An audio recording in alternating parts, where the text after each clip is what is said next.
Someone who was keen to help was a young man called Ian Huntley. He was the school caretaker and the boyfriend of the girl's favourite classroom assistant, Maxine Carr. He took the police to search the school and told them he was the last person to see Holly and Jessica. About a week and a half into the mystery of where these girls had gone, it felt like the police inquiry had lost momentum.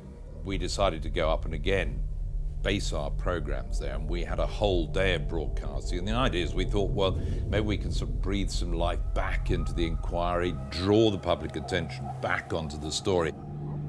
I tried to walk through the timeline of the last known movements of the two girls when they left the family barbecue, came over here to the little tuck shop in the sports hall at the village college, and then I thought we'd better talk to the last person to say they had seen her alive, and that of course was Ian Huntley, and I talked to him just outside his house in front of the village college there.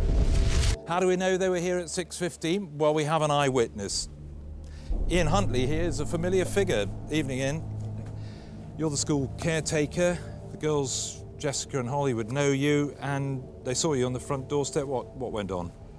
Well, I don't know the girls. I stood on the front doorstep grooming my dog down. She'd run away and come back a bit of a mess. They just came across and asked how Miss Carr was, as she used to teach them at St Andrews. I just said she weren't very good, as she hadn't got the job. And they just said, please tell her that we're very sorry. And off they walked in the direction of the library over there. Ian Huntley, he was an odd cove, let's put it like that.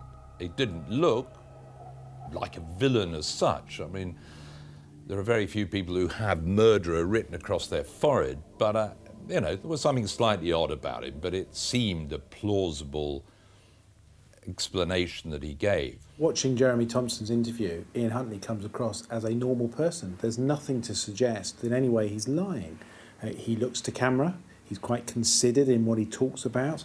He seems to be quite empathetic to what's going on, quite emotional as well. The reality is that here's a man who's very accomplished at lying, had been interviewed numerous times by the police in the past, so knew exactly the procedures.